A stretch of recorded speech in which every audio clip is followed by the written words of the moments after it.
Oh, hello folks, this is Steve AB4L. Nothing in this episode is a promotion nor is it a recommendation because I'm going to mention the names of a couple of businesses. I don't usually make an episode at this time of day, but you know what? I just walked back from leaving my car at Scott's Garage. Yeah, my favorite mechanic's place is just a quarter mile down 64, drop the car off. He's going to fix a whole bunch of things, and I'll have it this evening. A drivable car that quick. Thank you, Scott. Now, it's reliable. It's right in my neighborhood. He's right there. If I have a problem, I just go get in his face. If I have a problem, I can go get in his face. But this is actually what it's about. A little while ago, I went to the mailbox and I got my electric bill. Duke Energy Progress. Now, I'm not giving anything away, telling you who supplies my electricity. You'll see that in a minute.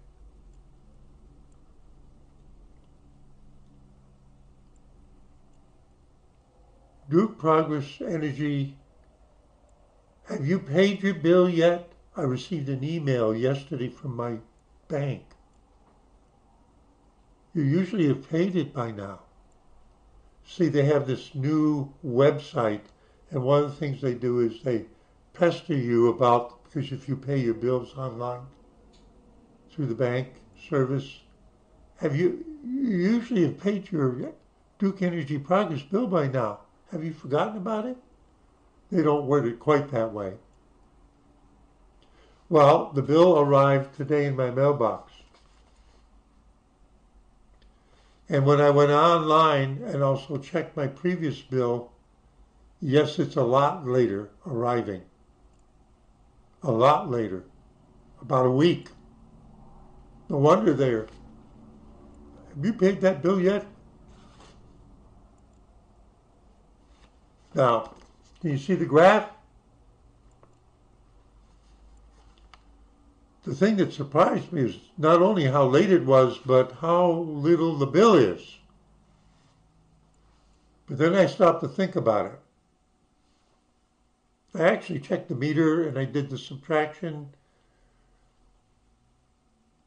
Until the hurricanes, the recent hurricanes, Helene, right?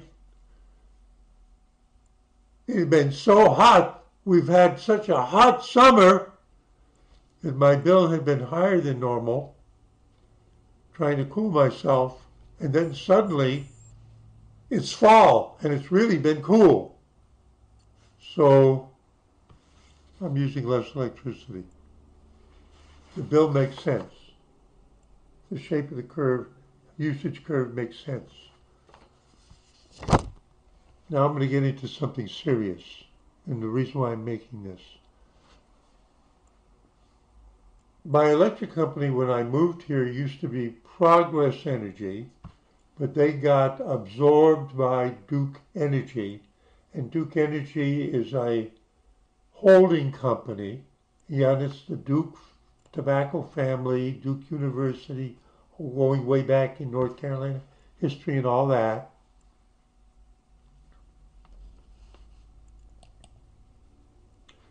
You can just put in Duke Energy to do a search. Now this is an article from the Citizen Times in Asheville.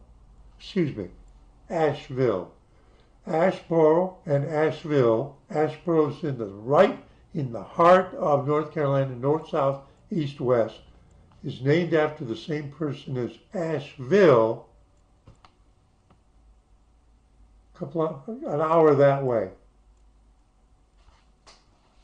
What do you think that map means? More than 600 road closures were in effect across North Carolina due to Hurricane Helene damage as of October 17th. North Carolina Department of Transportation.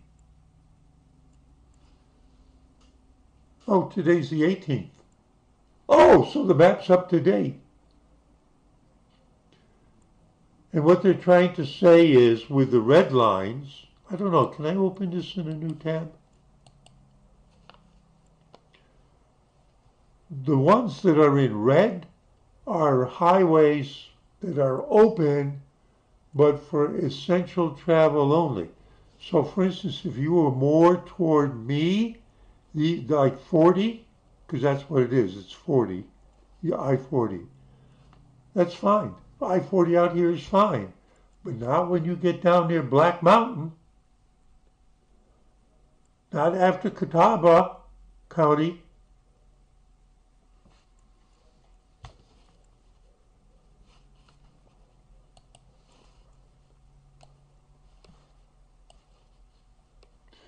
That's I-40 near the Tennessee border. I've been on that highway. Oh no, the picture is when the waters were actually washing the road out. Do you think you can fix that in 2 days? And I've told you people in other episodes, when I used to work in the Mountain Clyde chemistry program, the North Carolina section, stationed at NC State, part-time technician, I used to drive down there all the time to go up to our monitoring stations up on Mount Mitchell and near Mount Mitchell. I used to go there during the winter. I've seen the rock slide that took out I-40 at the tunnel going to Tennessee. They didn't fix that in a day. It took the whole road out for a quarter mile. So that sort of thing does happen up there every once in a while. I'm talking about something in the late 1980s. But that was only one big rock slide.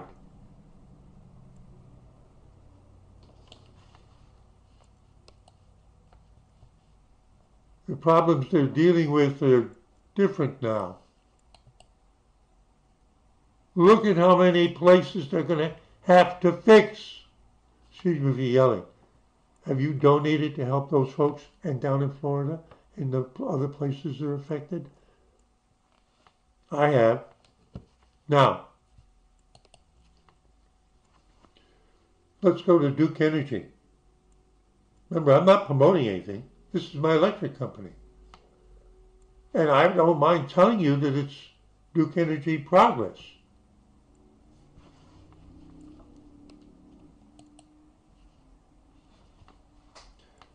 You can go to a page to see if there's a power outage. This is ordinary use.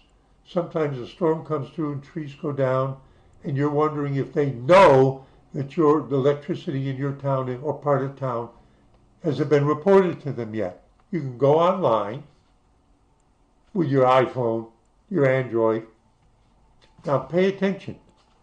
I can't scroll this. North Carolina, South Carolina, Ohio, Kentucky, Indiana, and Florida. Duke Energy is a holding company and it owns, bought up, built, owns electrical supply for, look at how many states.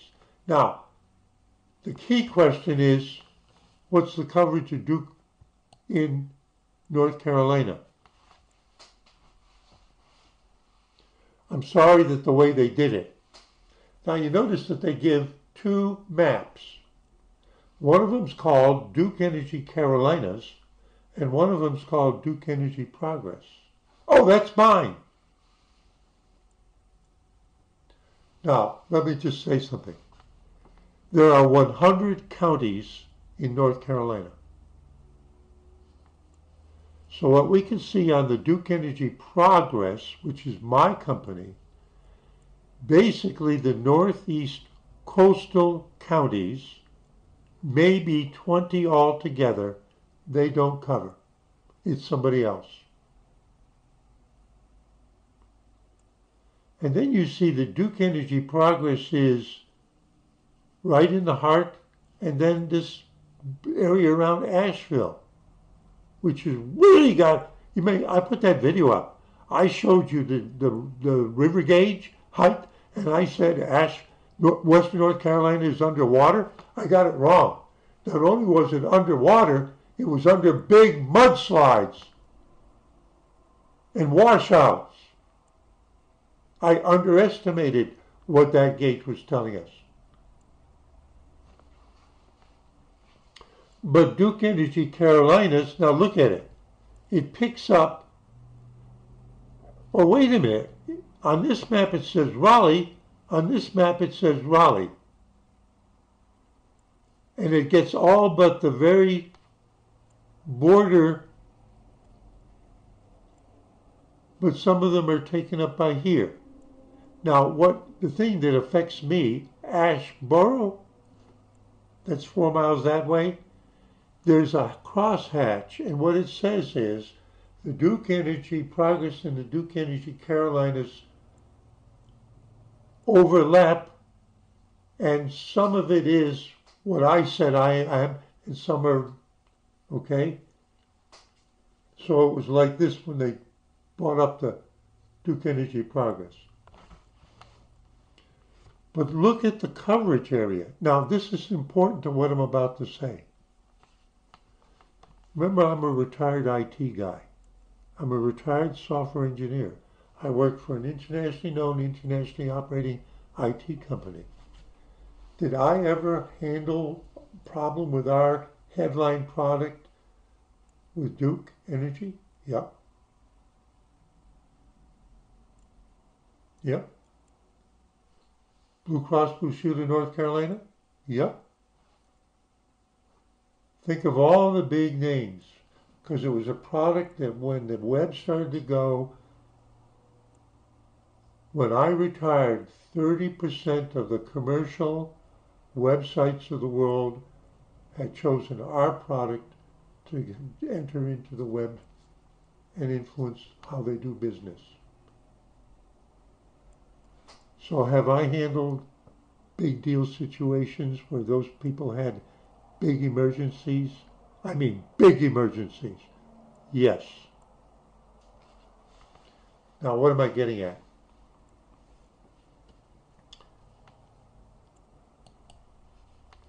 I did a search. House power meter reporting technology, Duke Energy.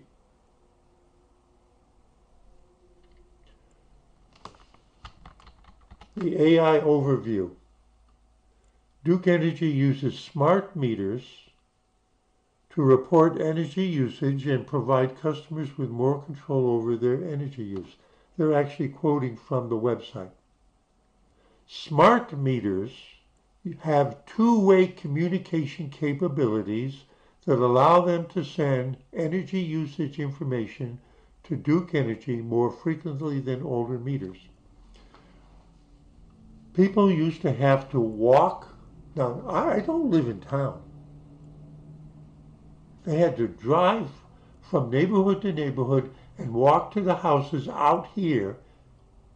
It's not like you're in the town where it's one house after another, or in an apartment building where you go in and you read 24 meters at one time, because it was all manually. You understand what I'm saying? And then actually, I'm a ham radio operator. At the time, I think it was almost 20 years ago, I made videos about it, when the power companies began to experiment with using radio signals running back along their power distribution lines, which are gigantic antennas, and it was interfering with the ham radio bands. Now, why am but they've got that all resolved with the FCC and technology advancement and smarter thinking. Duke Energy, my meter out here. I remember when they came and changed it. And then the person who used to come and visit to read the meter every month stopped coming.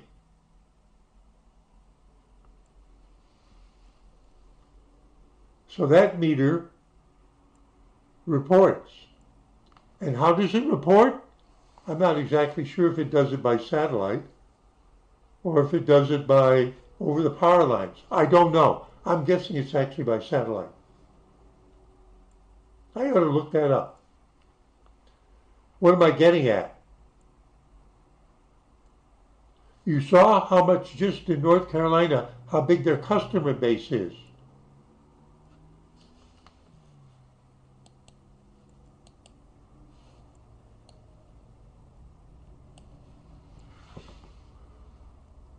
How much of Western North Carolina doesn't have electric power? And by the way, people from all kinds of states working for other power companies have come to North Carolina. There's a mutual cooperation thing. Everybody understands that they may have something like a tornado or a big hurricane that's going to just really wipe them out. And there's no way, even if they put all of their people from North Carolina into the mountains, that they could even touch it. Crews have come from everywhere. And we have crews that go to other people when they need it. And actually, the build back getting actual basic electrical supply back has been pretty good. But that occurred over, let's say, a 2-week period of massive outages. Now, I'm going to start thinking about it as an IT person. One of the ways that you keep your costs low is you find an efficient, cost-effective way to report your customers' usage. It used to be people walking the things, but now it's up to the moment if it needs to be, so long as the electricity's on. Oh, but you know, trees fall down, the lines go out, and in a way, we monitor and we can kind of tell where, since it stopped reporting, there's probably something in that neighborhood happened, and let's see if anybody needs to go out there. Because we've got a whole bunch of people reporting in between here and Asheboro. But what happens when 1/3 of North Carolina goes out? See, now we're down to the main thing. What happens when 1/3 of North Carolina goes down and stops reporting? Now, I'm just talking about the economic side. The bill, is it a surprise that my bill was a week later than usual? I have a feeling that it was extremely disruptive to their IT people, to the people running the billing aspect. And my guess is that they actually do all of that in-house simply because they have such a large coverage area. Why farm it out? It's of a big enough scale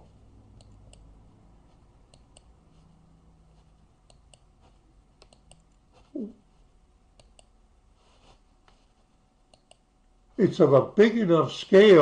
Carolina, South Carolina, Ohio, Kentucky, Indiana, that they just have a gigantic IT department. You know, your neighborhood pharmacy doesn't do most of the prescription processing. They buy a service. It's a consolidation thing. Do you think Duke Energy needs a consolidation service to take care of the billing? Personally, I doubt it. So all I'm doing is I've kind of taken you along the path of what's been happening. It wouldn't have surprised me if the bill was even later than what happened. And in fact, I'm hoping Duke Energy has enough money in the bank. See, there's been controversies about rate increases.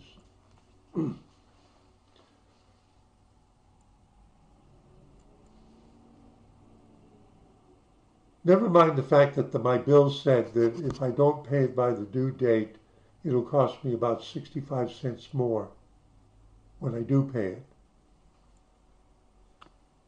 I'm wondering how big a chunk of income they're going to be temporarily missing this cycle. Because the damage was extensive in South Carolina also.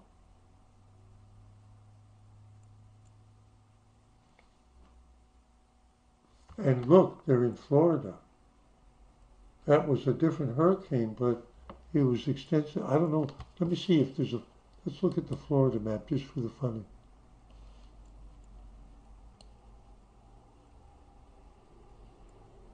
View current outages, Florida. Okay, there's a dotted line. You may not be able to see it well. This is the first time I'm looking. They cover easily 2/3 of Florida. Now, I don't know where the real population centers are, but I know this part of Florida got really wrecked.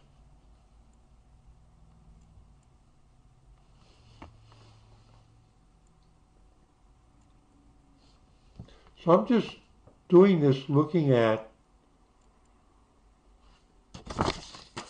my bill was late, but it got here. And I'm a retired IT person, and I'm thinking, wow, I wonder if they had contingency plans for this. I don't mean just the contingency plans for building back the infrastructure, but the money flow aspect too. And how are they accommodating customers? That's an interesting question.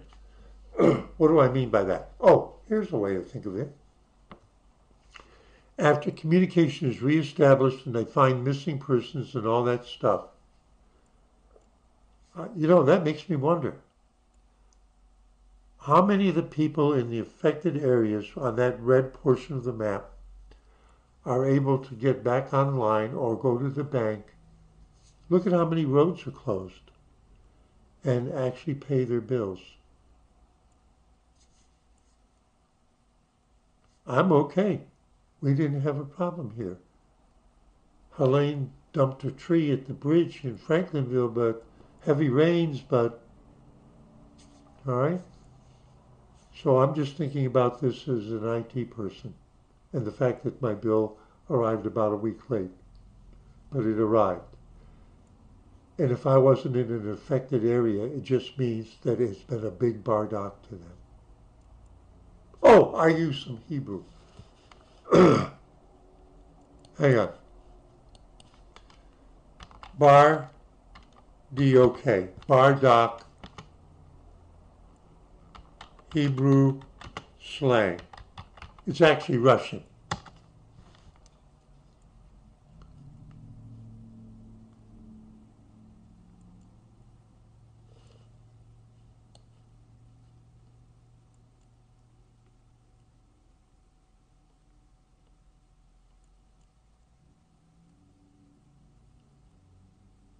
They didn't give me the actual, here it is. There it is. They were guessing that I didn't mean it correctly. This is Baduk. That's not the word I said. I said bardock. Here it is, bardock, this one here. It's slang. Turmoil, disarray, mess, chaos. And it comes from the Russian, because a lot of the immigrants to, even before British mandate Palestine, to the one before that, under the Byzantines, the Turks, were Russian and Russian associated people, and bardock in Russian means whorehouse. But in Hebrew slang it means chaos, mess, disarray, turmoil. So I was wondering if Duke Energy managed to work its way through the bardock. See, they take this, the meter reports all the time, to be monitor your energy use on any device anytime. Our smart meters can do it. We can help you figure out where your money is getting spent that doesn't need to be. Again, I'm not promoting anything. I'm not recommending anything. Steve AB40, just letting his mind wander and think about why my bill was a week later than it usually is late. Saying, see you at 73.